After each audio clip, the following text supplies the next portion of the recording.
Hello, everybody, and welcome to another episode of the Risk Matrix with myself, Dr. Martin, and Mr. James Junkin. Hey, James. Hey, you know what it means when the weather gets better? What's that? Conference season's here. Oh, is that what we're going to talk about today? Is conference season? Absolutely, absolutely. We need to talk about conferences and how to get ready for conference as part of your individual professional development plan. All right. But Well, before we get to that, we got some things from the headlines you want to talk oh, about? yeah, bring it up. What do you got? Okay, hey, the U.S. Department of Labor has put out, just launched a quote, Make America AI Ready initiative. I don't know there goes a day that we are not talking about AI in some capacity. I think it's replaced as the number one topic, the number two most used phrase daily, which is you're muted, you're muted, you're muted, right? I think that's probably the most used. But hey, man, AI's out there. A lot of conversation about it. A lot of people are using it. So the U.S. Department of Labor has recently launched Make America AI Ready. What is that? That is a free AI literacy course that's going to help American workers learn the basics of AI simply by texting READY, READY, to 20202. Now, what is this course? Well, it's an initiative that's really bite-sized learning, designed to um, help workers understand how to use the basics of AI. It comes in, I think they generally get the access over text message. You can complete the course in 7 days. It's no more than 10 minutes a day. So it really is designed to be accessible by anyone, including those without a laptop or those that have limited access to the internet. It's an initiative that has taken hold between a private public partnership between the Department of Labor and the education technology company. I think this name is Arist, ARIST.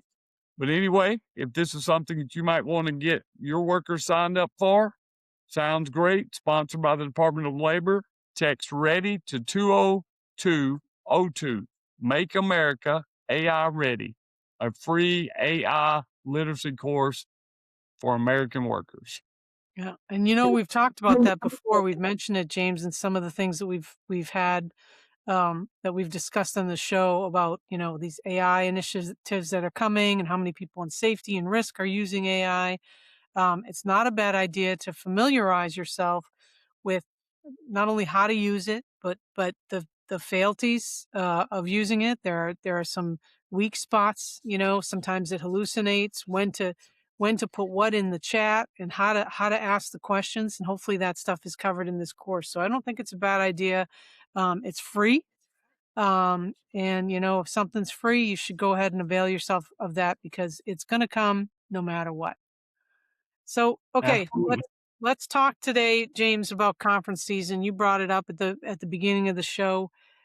We do this. I think we've done this every year now that we've been doing the risk matrix. Talked a little bit about how professional development is very important, um, and that going to these conferences you have to maximize your learning because there are a lot of distractions. So I'll let you start out with some of the tips that you have for people. Well, it's a tremendous amount of distractions. The major conferences this year, of course, ASSP has their conference coming up. National Safety Council has their conference coming up. Those are in-person events. The AIHA. they have their conference. There are also a lot of I don't really call them minor conferences, but not the big thousands of people, more intimate conferences that are coming up. BCSP has an online conference, their global summit coming up in May that I've signed up for. A lot of powerful speakers, a lot of names. If you hang out on LinkedIn, you'll notice some of the speakers that are speaking at these events. You may have heard them in years past. I know several folks that are going to be speaking at all three of those events: National Safety Council, BCSP, and also ASSP. I'm speaking at the ASSP conference. in Denver, but this can be overwhelming. You have a full-time job and you've got these professional development events that you want to. So, as part of a larger professional development plan, I think you should sit down at the beginning of the year and start sketching out what it is that you want to do, why you want to do it, and what the outcome you expect to achieve from that is. Too many times people go to these conferences without a plan, and it's overwhelming. I don't know what breakouts I want to go to, and then I spend my time hanging out, which is part of it. Networking is another reason to go, but I don't get really the value because I don't have a specific plan of what I want to do when I get to this conference. So let me ask you this, James. I mean, this was kind of starting coming up when I used to go to conferences. As you know, I don't really care to go anymore. But I think ASSP has an app, at least for their conference, where and then NSC has it too, where you can actually go through and save different sessions you want to go to and put them on a calendar. You can get alerts. I mean, is that's something that you can do at most of these now, right? Absolutely. Downloading the app before you get to the conference is essential for maximizing your experience. One is going to tell you who the speakers are, what the topic is, and a little bit of information about what you're going to be able to gain from that session. Most importantly, a lot of times speakers, I know I do this, I'll have materials that come with my session, maybe handouts, supplemental materials, and the presentation itself. Usually you can download from the app the PowerPoint that's used in that and any additional materials that you have. I found that very helpful during last year's conference season. There were things I wanted to take with me. I always try to take a few notes, but you can't get it all, right? So the app, great for scheduling, great for accessing the material that you found interesting. The other thing I like about the app is, what if I could not make it to that breakout session? Many times I have to choose between two well-known speakers or two topics that are of great interest to me. So I can't be in two places at once, right? But I can access the app and I can download at least the presentation from the other breakout session that I missed. That's cool. That's cool. And that was actually just, I mean, I haven't been to a conference in years, but that they were just coming out with those, and I thought that was a great tool Right. to be able to organize your time, especially if you can get the speaker's notes or the speaker's presentation. Um, I would suggest if you can't make it to those, I think they'd probably all allow you to contact the speakers and discuss with them things that you may have missed. That brings me to networking, right? Because part of this too is aligning yourself with people that talk about the things that you're interested in, aligning yourself with people who have the same concerns, the same industry, and I think that the app probably also allows you to look at different social events where you can network with people that have the same interests or the same problems going on in their workplace. I think every attendee has a choice to whether to have the fact that they're there displayed publicly or not. I think you can opt out of that. But it's a great way to go and check out and say who's going to be here. Um, that way you can set up times to meet with individuals. If somebody you want to run into, catch a breakfast, have a cup of coffee with. There are always events in the evening times hosted by various vendors that you can, if there's a vendor you need to catch up with, the conference is a great time to do that. Which kind of brings me to the next part of it. I love the exposition hall. So The doesn't ex everybody, right? is amazing. Not only getting cool swag, right? We're going to be able to go in and see what the latest is, but you can be overwhelmed by the expo hall. It's huge. And, as somebody very active at ASSP, I want you to go to as many vendors as possible. Vendors are what helps us put on these conferences that are first class conferences and great accommodations, right? They're paying to be there. But have a plan on the ones that are critical for you. if you're looking at making PPE decisions or you're looking at making some technology decisions, you can set up ahead of time because you're going to know who the vendors are, a time to go meet with them, have an appointment. So you've got a place to sit, an appointed time to visit, to have some personal attention if you want to during the conference, or to follow up with them before the conference or after the conference, right? So it's just get crowded. It's hard to stop by a booth, have a big in-depth conversation. And, in years past, I used to do it that way. I'll just stop by their booth, but everybody's busy. Thousands of people are stopping by. My tip is if there's somebody that you really want to interact with, get in touch with them ahead of time and set an appointment while you're at the conference. Yep. That's a good tip there, James. I got some more. Yeah, bring them up. Bring them on. If you don't know, James got his toe cut off, right? James got 9 toes. So I don't get around as much as I used to, as well as I used to. And I've been doing a conference since then. I got to carry my cane and all that. There's a tremendous amount of walking. Okay. Wear good shoes. If this is your first time going, and a lot of times I see people, this is their first conference, dress to impress, baby, but you better put some comfortable shoes on them wheels, or them dogs will be barking. Yeah. They will be barking by the end of the first I got day. another one that always used to get me was make sure your phone is charged. And if you really want to be ready, get yourself one of those auxiliary batteries that you can recharge it when you need to, because there's never a place where you can plug in, although I know some of the vendors have supplied, places where you can go and lock your phone in and charge it, but it's not convenient. Invest in something like a $40 or $50 external battery that you can charge that phone, because, after a day of calling people and texting and using the app and all that kind of stuff, usually halfway through the day, your phone is down and you either have to go back to the hotel and charge it or find some place. And there's never enough places to charge your phone at the conference. I think that's great.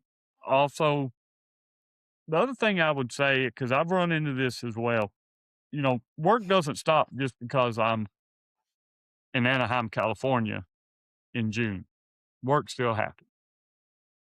But I've also seen people show up to the conference and spend the whole conference in their hotel room in meetings.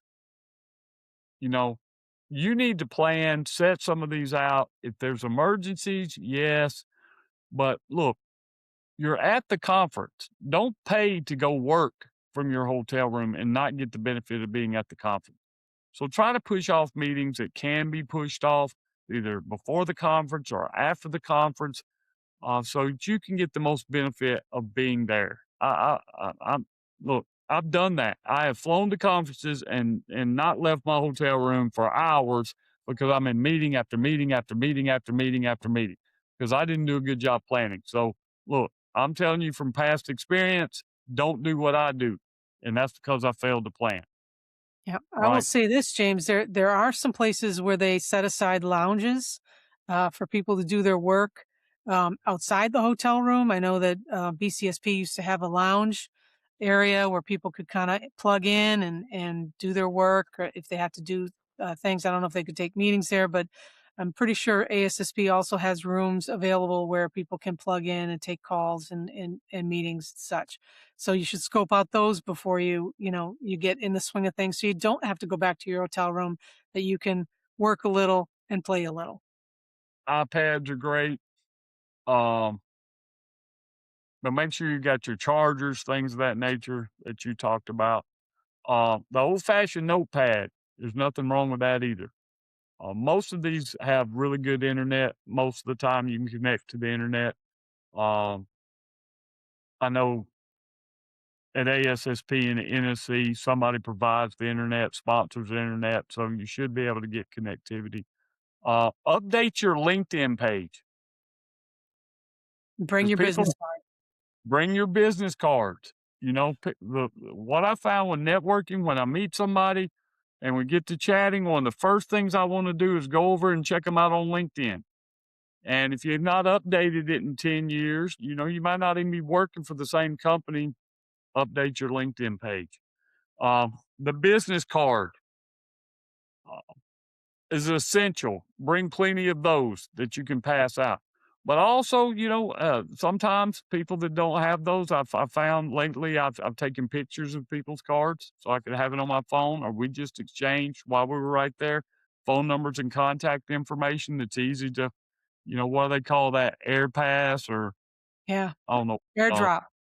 airdrop, airdrop. There you go. Airdrop my contact into you. You can do that so you can follow up with people. Just too many times I've gone to conferences, met people, and say, "Hey, we need to get up after the conference," and I forget what was that person's name, who did they work for again, and then a year goes by, and then we have another conference. And I'm like, I need to get up with that person. Yeah. So, and while you're saying update your LinkedIn, have it available so that you can just add somebody right away. A lot of times people can find themselves a lot quicker on your phone and add themselves than you can searching for them later without the information. So, add them right away. Get them on your contact list, and for goodness sakes, reach out beyond your circle of colleagues, circle of friends, into areas where you want to learn something or you could use a trusted mentor. I know I get hit up all the time for people wanting to do IH work, right? Well, this is a place where you can find people with those credentials and network with them and start to form collegial relationships with them so that you can, call upon them when you might need their expertise. I was thinking there for a moment as you're challenging yourself. Sometimes in the program for what the breakout sessions are going to be, they'll tell you what level it is. Is it advanced? Is it intermediate? Is it beginning? You know, I've seen safety professionals get very frustrated because they see the topic, something they want to go talk about, but then they get over there and it's real basic, right? And they're like, well, that didn't really meet my needs. Well, is that the speaker's fault or your fault? There's information in there to tell you what these sessions are about. Um, I agree with you on challenging yourself, learning new. That's why I want to go and be challenged either in my present ideas or learn about topics that I don't know anything about that can help me be a better safety professional. Now, the other thing I would say is when you go to these conferences, if you have a credential from BCSP or NASP or AIHA, right? You may have to provide CEUs annually to keep up with your credentials. So each of these sessions usually comes with a zero point 0.1 CEU. Make sure you're tracking that. Find out how the conference gets you those CEUs to you so you can begin to, as you go to that, conform to whatever reporting mechanism they have to give you those CEUs and you get credit for going to those sessions. Good point. Good point. And again, we mentioned earlier, not all these conferences are in person, and some conferences are both, right? That they supply later. If you can't go to the conference, a lot of times they supply that stuff online. So, if you belong to ASSP, AIHA, NSC, look into all your options. Weigh, your responsibilities at work and when you'd be able to look at this. Certainly, the BCSP Global Learning Summit you can do online and at your leisure. So, you know, look into ways that you can participate, even if you can't go to Anaheim or you can't go to Florida where some of these conferences are. Um, you certainly may be able to do something. And I just want to tag on to what you said, James. Always air um, up in difficulty when you're looking at, what are the expected audiences for a certain talk. What I've found is, they may say intermediate, but it's basic, right? So, when you challenge yourself, I don't think you need to jump up one. I think jump up two and see what people are talking about. And certainly from my perspective, look at the people who are giving talks on research to practice, or we're actually going to talk about how to implement as opposed to just big ideas, right? We've got a lot of big ideas out there, but look at people who are actually doing the things that you want to do in your workplace and have tips on how to implement. And there are courses, um, in sessions prior to the event actually kicking off. That may be something that you want to take a look at. I know sometimes there are courses around ISO 45001, lockout, tagout, authorized worker competency type courses. There are courses that are prep courses for ASP, CSP. I don't remember if there are any others, but hey, check out the website. There's a whole listing of what's available pre-conference.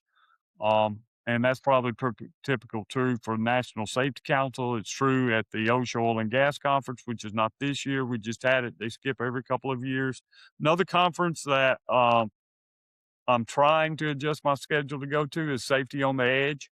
Really, that is a tremendous amount of safety professionals and knowledge packed into a very short week. It's at the same time that National Safety Council is, so there's a lot of joint activities going on between Safety on the Edge conference and the National Safety Council. They're right there together. They'll be in Indianapolis at the same time. So, hey, plan early. Plan early. Sit down, work a plan. Go ahead and get your registration in if you want to save money. Typically, if you get it in early, there's some discounts. Same thing when it comes with lodging. Do your homework. Lodging fills up at the conference site itself, so you may have to end up being off-site if you wait. If you wait closer to the time. So have a plan, work the plan. So I think, unless you have any more tips, James, I think we should to let him go with that. Again, James is going to be going to quite a few of these conferences. He is a wealth of information. I think you should reach out to him on LinkedIn if he's got some ideas of speakers that he knows of that are going to be there and are going to be good. So as always, you can find us both on LinkedIn. Hook up, like, follow. We both have newsletters out there that you can tag onto, but certainly contact us if you have any questions or concerns or things you want to talk about. Yeah, I'm gonna promote my session. My session will be Wednesday, June 17th, 1:15 to 2:15. The session titles Ethics at the Core: How Integrity Shapes Safety Climate in the Oil and Gas Industry. So come on out. Let's have a conversation. Even if you're not in the oil and gas industry, hey, there'll be Integrity information. is universal. Absolutely. Absolutely. All right. Well, thanks again, everybody, for listening. And James, how can they find us? Hey, we're over there, y'all, on that Veriforce YouTube channel, on Spotify, on Hey Siri or Alexa, play the Risk Matrix, baby. You can find us. We're not hidden. The Risk Matrix podcast is ranked in the top 10 of safety podcasts, video podcasts in the United States. So we appreciate the support. Y'all have done that for us. Hit that like button, hit subscribe, share the information. We do this for you. We do this for you. And I just want to give a shout out. We have a lot of content that's out there going back now over 2.5 years, well over 100 episodes. If there's something that you feel like we haven't addressed, go back and look at the library and see if it's something that we've already talked about. If not, and you've got a burning topic, let us know. Let us know. We'd love for you to interact with us and say, this is something I wish you would talk about and address. So until next time, thank you for supporting us. Hit that like button, hit subscribe. Y'all keep bringing those workers home safe from high hazard jobs. Roll Tide, Roll baby. Tide. We out.